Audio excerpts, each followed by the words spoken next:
ہمارے عزیزو، جنہیں اللہ چھوڑ دے، جنہیں اللہ چھوڑ دے، ہاں، وہ کبھی زندگی کا سکون نہیں پا سکتا. جنہیں اللہ چھوڑ دے، اور جو اللہ کی نظروں کو نظر رحمت سے گر جائے، وہ کبھی زندگی میں سکون نہیں پا سکتا.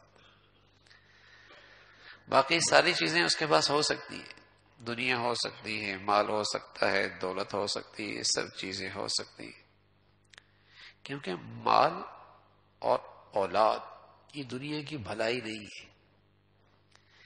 اگر دنیا کی بھلائی مال اور اولاد ہوتی تو اللہ اپنے ہر نبی کو مال بھی دیتا اور اولاد بھی دیتا، اور خاص طور پہ نرینہ اولاد کو، جس کو دنیا سمجھتی بہت بڑی بھلائی.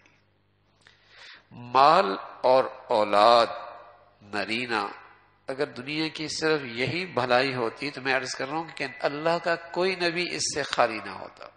محمد رسول اللہ ہے، ایک بھی نرینہ اولاد کوئی نہیں. حضرت عائشہ فرماتی ہیں کہ میرے گھر میں 2 مہینے چولہا نہیں جلتا تھا، کھجور اور پانی پر ہم گزارا کیا کرتے تھے.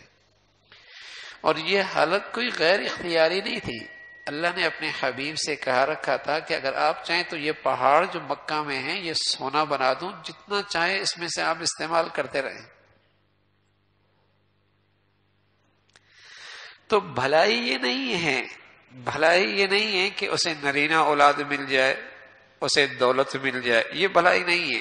بھلائی کیا ہے اس دنیا میں؟ جسے اس دنیا میں اللہ مل جائے، جسے اس دنیا میں اللہ مل جائے. جس نے اس دنیا میں اللہ کو پا لیا، اللہ کا ساتھ لے لیا، وہ بھلائی میں ہے، چاہے کچھ نہیں ہے. یہ تو ہماری بھول ہے یا ناسمجھی ہے کہ جس کے پاس دولت دیکھ لی، بڑا اسٹیٹس دیکھ لیا، اولاد نرینہ دیکھ لی، بڑے نصیب اچھے اس کے، بڑے نصیب اچھے، اس کی قسمت بڑی اچھی ہے. دیکھتے نہیں، باپ یوں ہی چھوڑ گئے تھے اور اب اس کی 5 فیکٹریاں ہو گئی. دیکھتے نہیں کہاں سے کہاں پہنچ گیا ہے، کیا تھا اور کیا ہو گیا ہے، کیا نصیب ہیں اس کے.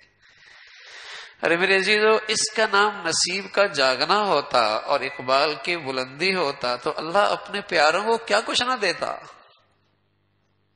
اللہ اپنے پیاروں کو کیا کچھ نہ دیتا. اس دنیا کی بھلائی یہ ہے اللہ مل جائے، اللہ مل جائے. اور میں عرض کر رہا ہوں کہ سب کچھ مل جائے، اللہ نہ ملے تو سکون نہیں مل سکتا.